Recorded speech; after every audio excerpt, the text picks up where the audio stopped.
evolução humana. Em primeiro lugar, o ser humano ele é um primata. Então ele compartilha de várias características dos primatas. O que é um primata? É uma ordem de mamíferos que tem olhos frontais, duas glândulas mamárias, cérebro maior do que os outros mamíferos do seu tamanho e mãos adaptadas para subir em árvores. Assim como eu encontro aqui o orangotango.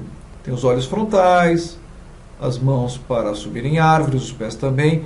E aqui uma característica muito importante que eu já deixei marcado, o polegar opositor. Tá? O polegar opositor é típico do primata. E, curiosamente, nós temos também. Tá? Olha aqui a mão do orangotango. E com esse tipo de estrutura, fica fácil agarrar em árvores. Então, o primata, ele sobe em árvores, nem que seja eventualmente, como é o caso do ser humano. Nós somos muito parecidos com vários primatas, alguns mais, outros menos. Mas nós somos muito parecidos com o chimpanzé. Tá? Mais de 90%, olha, quase 99% dos nossos genes são semelhantes aos dos chimpanzés. Isso quer dizer que o homem veio do chimpanzé? Não. Isso quer dizer o seguinte, na árvore filogenética, homem e chimpanzé são tão parecidos que eles devem ter um ancestral comum próximo. Então, se eu fosse colocar o ser humano aqui eu não colocaria o orangotango nem o gorila. Eu colocaria quem? O chimpanzé. Como eles são muito parecidos, então eles devem ter um ancestral comum mais próximo do que o orangotango, o gorila e outros primatas. Eu colocaria, por exemplo, o orangotango aqui. O homem tem um ancestral comum com o orangotango? Tem, mas é mais distante. Lembra que o tempo segue a árvore? É de baixo para cima? Então, aqui é mais antigo do que aqui. Então, esse ancestral é mais recente. Sendo mais recente e é mais parecido com o homem. Tá ok? Então, o homem não veio de chimpanzé. Veio de um ancestral que gerou a linhagem dos chimpanzés e do ser humano. Agora, a própria história evolutiva da linhagem humana, ela tem ramificações.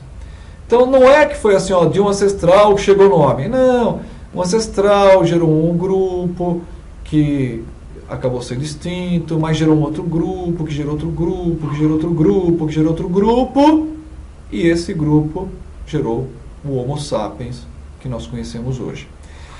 Dentre as espécies do passado, ligados a nós temos o Homo habilis. O Homo habilis recebe esse nome porque ele já era hábil, ele já usava instrumentos de pedra. Um pouco mais recente, nós temos quem? Nós temos o Homo erectus. O Homo erectus, ele já era mais habilidoso e muito semelhante ao homem, como você vai ver já já. Só mais uma coisinha. Antes do Homo habilis, existem outros. Por exemplo, o Australopithecus, tá? Que tinha o tamanho do chimpanzé, 1 metro de altura, uns 18 quilos, mas já andava sobre 2 pés. Então, vejam, tem vários e vários e vários dados que a gente precisa discutir. Mas não há um consenso sobre a evolução humana. O importante é você ter uma noção do que aconteceu, tá, ao longo da história evolutiva. Olha só como o Homo erectus é parecido com o Homo sapiens. Se colocar um chapéu e sair por aí, impressiona, não é verdade? Agora, o cérebro dele é menor. Ele não tem tantas habilidades intelectuais quanto tem um Homo sapiens. Então, nós somos muito, muito parecidos com o Homo erectus. Tá? E mais parecidos ainda com um outro grupo chamado Homo ergaster, que acabou dando origem à espécie humana. Aqui eu tenho o homem de Neandertal, que conviveu com o ser humano na Europa durante muito tempo, mas acabou sendo extinto também. Essa representação está errada. Isso não existiu. Não existiu essa linhagem seguindo esse caminho. O que existe é árvore evolutiva. Então, essa representação está errada. O que existe é uma representação em árvore evolutiva. Só para encerrar, o ser humano Homo sapiens, como conhecemos, surgiu entre 100 mil e 200 mil anos atrás. Tá? E ele migrou para o Oriente Médio, depois para a Ásia, para a Europa, ele vem aqui até a Austrália, segue aqui, vai para a China, atravessa o Estreito de Bering e chega aqui no continente americano por volta de 13 mil anos. Todos nós somos descendentes dos seres humanos, Homo sapiens, que nasceram aonde? Na África. Tá?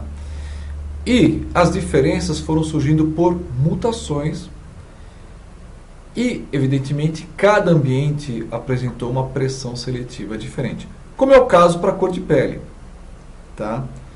Peles claras absorvem muito bem a radiação solar, o que é muito interessante para essa região aqui, principalmente em períodos de glaciação, que tem pouca luminosidade. E assim era produzida vitamina D. Peles escuras protegem muito bem contra a radiação ultravioleta e absorvem a luz para fazer vitamina D e calcificar os ossos. E assim você tem uma boa noção do que aconteceu na nossa história evolutiva.